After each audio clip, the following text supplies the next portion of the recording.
희년의 나팔을 불어라. 희망이 시작된다. 우리 희년의 기도를 함께 하나님께 드리겠습니다. 시작. 희년의 하나님, 주의 성령이여 임하소서. 가난한 이들에게 복음을 전하고 포로된 이들에게 자유를 선포하며 눈먼 이들을 회복시키고 억눌린 이들을 자유롭게 하는데 우리를 희년의 도구로 사용하소서. 예수 그리스도의 이름으로 기도드립니다. 아멘. 오늘도 현장에서 또 온라인으로 예배드리는 우리 성도님들 오늘 하루 하나님께서 지켜주시고 동행해 주실 줄로 믿습니다. 여러분들의 삶에서 지금 가장 바라는 것이 있을까요? 우리가 알라딘의 요술램프를 여러분들이 얻었다 생각하시면 뭘 빌고 싶으세요? 어떤 게 이루어지면 좋으실까요? 어떤 기도를 하고 계신가요? 만약에 몸이 어딘가 아프다 그러면 건강을 회복하는 게 가장 원하는 거겠죠. 또 부모님들은 자녀들이 잘 되는 거, 그게 또 가장 바람일 수도 있고요.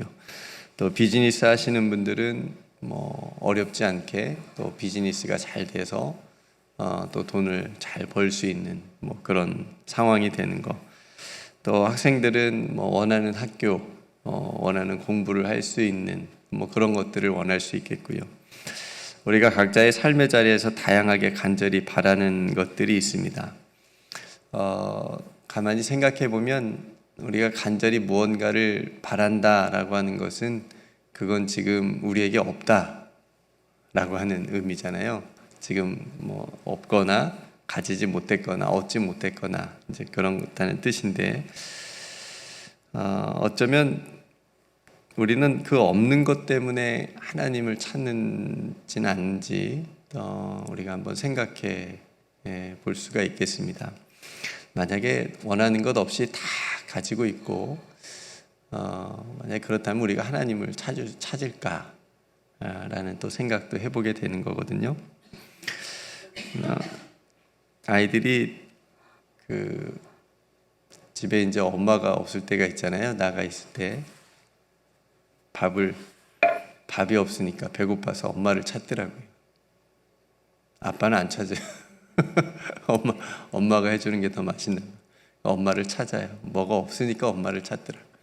배가 고프지 않으면 지들이 그냥 하고 싶은 거 하고 있다가 안 찾다가 자기들이 필요한 게 있으니까 엄마를 찾더라.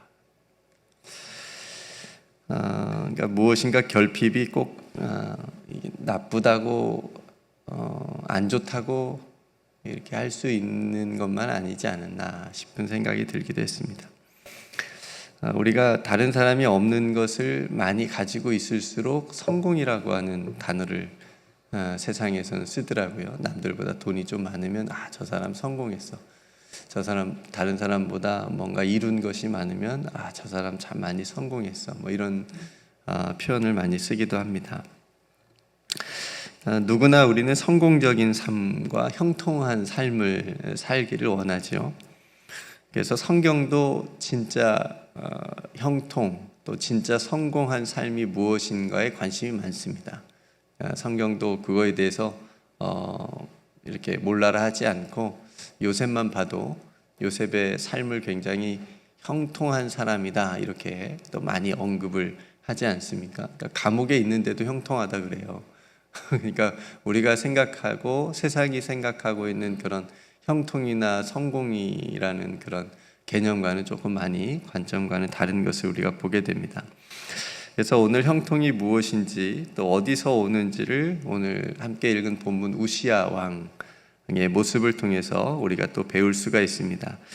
제가 비결이라고 하는 말은 그리 좋아하진 않지만 굳이 써본다면 우리가 어떻게 하면 이 땅에서 사는 동안 형통한 삶을 살 수 있을까? 그러니까 형통한 삶을 사는 비결, 이렇게 우리가 생각해 볼 수가 있겠습니다. 우시야는 남유다의 10번째 왕이었습니다. 10번째 왕이었고요. 우시야 왕 시대의 대표적인 선지자는 이사야 선지자가 있습니다. 그래서 이사야서를 여러분 보시면 1장 1절에 이렇게 우시야 왕 이름이 등장을 합니다. 그러니까 선지자들은 자기가 활동했던 왕들의 이름들이 항상 있거든요. 그래서 이사야 선지자가 우시야 왕 시대에 활동을 했었고요. 16살에 왕이 됩니다. 오늘 본문에 보니까. 그리고 몇 년을 통치하죠? 52년을 통치합니다. 이거는 남유다 북이스라엘 왕들을 통틀어서 가장 오래, 가장 많이 통치를 한 왕입니다. 다행히 왕으로서 그의 통치의 평가는 그리 나쁘지 않습니다. 4절에 보니까 여호와 보시기에 정직하게 행했다라고 이렇게 평가를 하고 있습니다. 그러니까 남유다 왕들은 거의 악한 왕이 그렇게 많지 않고요. 선했다가 나중에 다시 안 좋아진 그런 마무리가 안 좋은 왕들을 덜어 많이 있어요. 우시왕도 그런 쪽에 속하긴 하지만 어쨌든 처음에는 굉장히 잘한 그런 왕이었습니다. 그리고 이제 5절 말씀에 오늘 우리가 함께 나눌 말씀인데, 우시야 왕이 형통할 수 있었던 이유, 그 비결을 우리가 발견할 수가 있습니다. 첫 번째는 뭐냐면 하나님을 찾았다라고 하는 거거든요. 하나님을 찾았다. 또 인생은 뭔가를 찾아다니는 시간 같아요.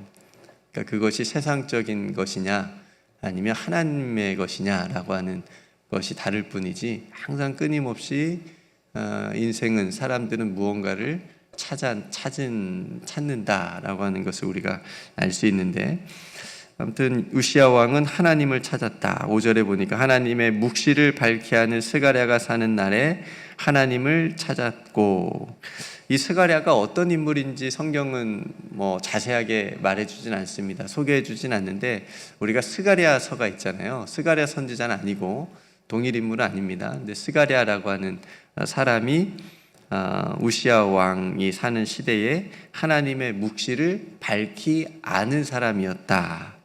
그러니까 묵시라고 하는 건 이제 하나님의 뜻을, 하나님의 때를, 하나님이 무엇을 원하시는지를, 그러니까 하나님의 말씀을, 하나님의 뜻을 바르게 아는 사람이었다. 그러니까 우시야 왕이 하나님을 찾는 데 있어서 굉장히 큰 도움을 준 사람이라고 생각이 되어지고, 또 우시야 왕도 이 사람의 말을 잘 들어서 하나님을 또 찾는 데 굉장히 같이 하였다라고 하는 것을 우리가 볼 수가 있습니다.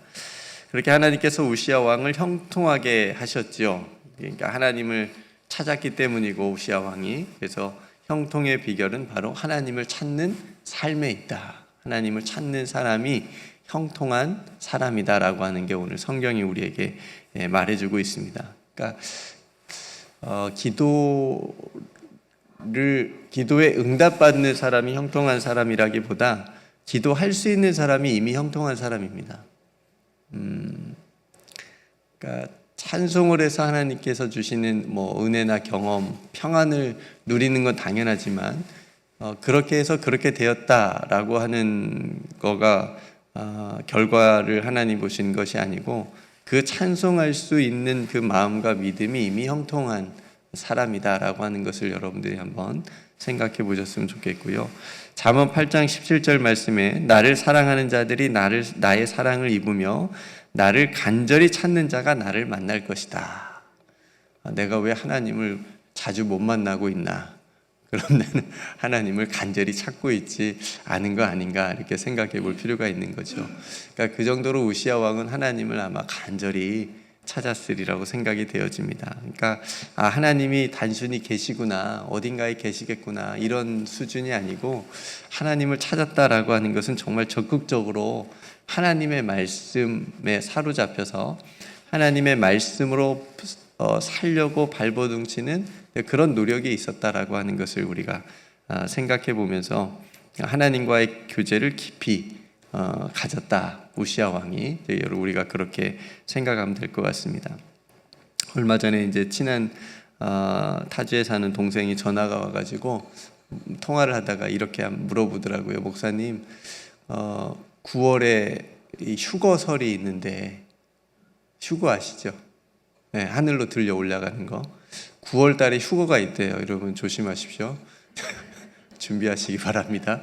어떻게 해야 되냐고. 그러니까 보니까 꽤 빠진 것 같아요. 네, 그러니까 지금 아프리카의 조슈아라고 하는 어떤 선지자 라고 얘기하는 그 사람이 이제 퍼뜨리고 있는 것 같아요.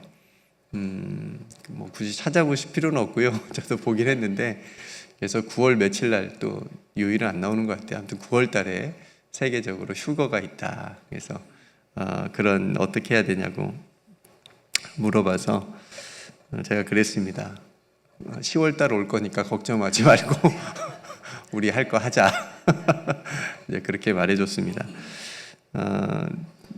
언제 휴거가 된다. 뭐 예전에 우리나라에도 지금도 잊어버리지 않아요. 1992년 10월 28일 밤 12시에 그 다미선교회 재림 예수님 온다고 막 흰옷 입고 사람들 모여가지고 저게 기억이 선명하거든요. TV에 생중계했어요. 예, 맞아요. 그래서 저도 살짝 불안했거든요. 어린 나이에 진짜 오면 어떡하지? 근데 그거 보는 사람들도 살짝 불안하긴 했을 거예요. 그러니까 방송국에서도 막 방송하고 뭐 이렇게 있죠. 근데 뭐 아무 일도 일어나고 10월 29일이 왔잖아요. 어쨌든 그러니까 성경적인 바른 묵시가 아니죠.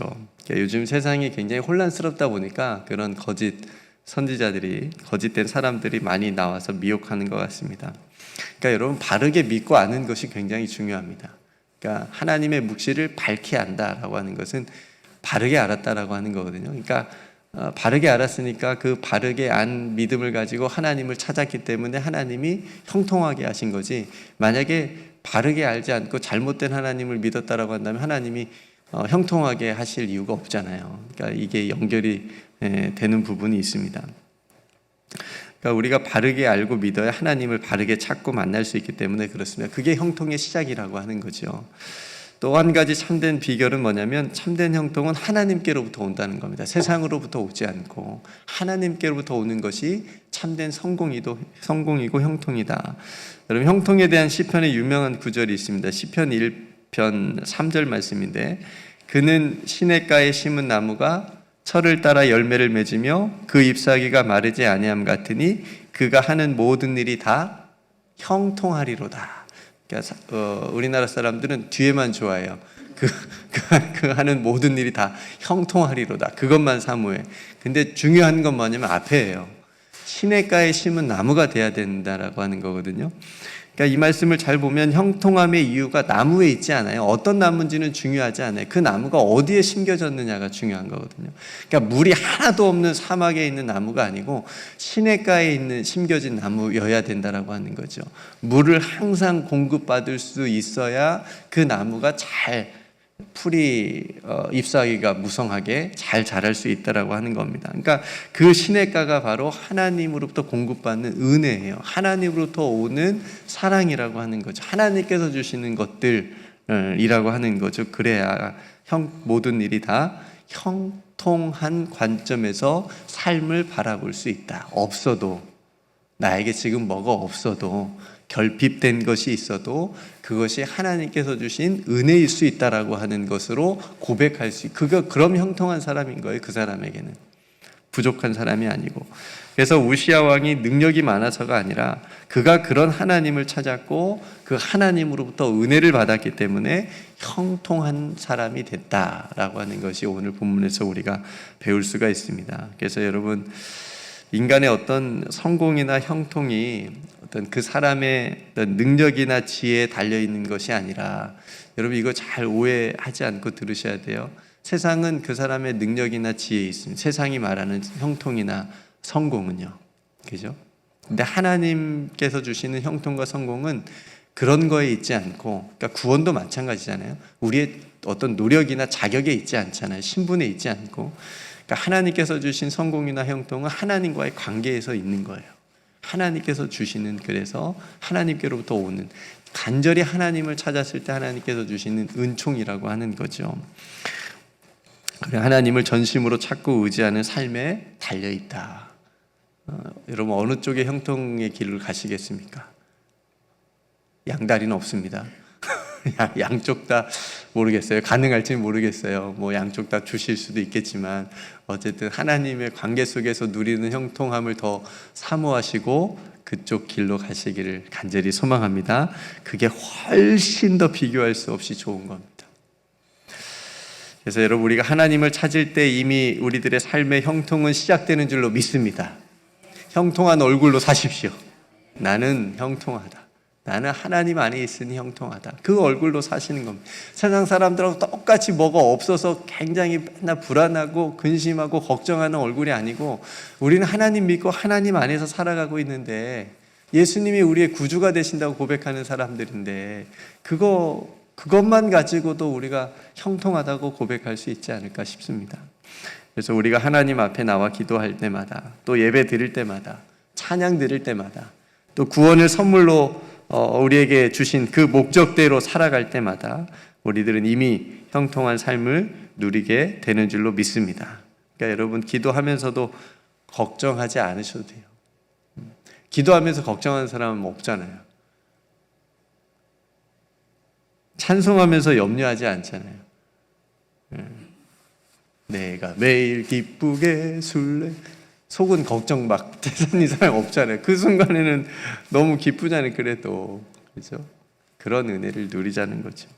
그래서 오늘 우시야 왕이 하나님을 찾았고 그 결과 형통함을 누린 것처럼 저와 여러분들의 삶도 언제나 간절히 하나님을 찾으면서 하나님께서 형통케 하시는 그 은혜를 누리는 삶이 되기를 주님의 이름으로 축복합니다. 힘들고 어려울 때 우리가 당연히 하나님을 찾아야죠. 힘들고 어려울 때 당연히 찾아야죠. 평안하고 즐거울 때도 하나님을 찾읍시다. 그래서 저는 그렇게 생각해요. 한국에 예배가 많다 그러잖아요. 새벽 예배, 수요 예배, 금요 예배, 주일 예배, 구역장 예배, 아무튼 엄청 많거든요. 주일 오후 예배 막 엄청 한국에는 많은데, 그런 예배를 통해서 또 우리는 특별히 셈바 하고 있잖아요. 셈바를 통해서 하나님의 말씀을 읽는 순간들을 통해서, 시간들을 통해서, 그게 다 하나님을 우리가 찾는 시간을 우리에게 주신 거다. 우리가 다 하나님을 찾을 수 있는 시간을 주신 거다 라는 그런 은혜의 시간이거든요. 그런 모든 시간들을 통해서 여러분 안에 이미 주신 것들을, 좋은 것들을 감사하면서 나아가시기를 원합니다. 한번 따라서 해볼까요? 감사가 형통입니다. 네, 감사가 형통입니다. 하나님께서 이미 우리에게 주신 그 은혜를 생각하고 기억하고 감사하는 것이 형통이고, 하나님께 지금 나와서 예배드리는 것이 형통입니다. 그래서 가장 먼저 하나님을 찾을 수 있는 그런 영적인 습관을 또 여러분들이 가질 수 있기를 바라고요. 바른 하나님의 말씀을 깨달음 가지고 또 바른 신앙생활 가운데서 하나님께서 주신 그 형통한 삶을 오늘도 충만하게 누리시는 저와 여러분들이 되시기를 주님의 이름으로 축복합니다. 네, 함께 말씀을 생각하면서 기도하겠습니다. 하나님 아버지, 오늘 말씀을 통해서 진정한 형통의 비결이 하나님을 간절히 찾는 데 있고, 또 그 형통은 하나님께로부터 오는 것임을 깨닫게 하시니 감사합니다. 주님, 저희가 세상의 것을 먼저 구하고 찾는 어리석음을 범하지 않게 하시고, 오직 하나님을 전심으로 찾고 의지하는 믿음의 성도들 다 되게 하여 주옵소서. 하나님의 말씀을 바르게 깨닫게 하여 주시옵시고, 그 하나님의 말씀을 통해 주님의 음성을 듣게 하여 주시옵시며, 또 그 말씀에 순종할 수 있는 삶을 살아감으로 주님과 더 깊이 교제하는 오늘 하루가 되게 하여 주옵소서. 주님, 우리에게 허락하신 모든 것이 주님의 은혜인 것을 고백합니다. 없는 것 먼저 생각하지 않고 이미 주신 것 감사하며 살게 하여 주옵소서. 우리가 하나님을 찾을 때 이미 우리들의 삶은 형통한 삶인 줄로 믿습니다. 주님 주신 그 형통함을 누리며 또 나누며 살아가는 오늘 하루가 되게 하여 주옵소서. 우리 구주 예수 그리스도의 이름으로 간절히 기도드리옵나이다. 아멘.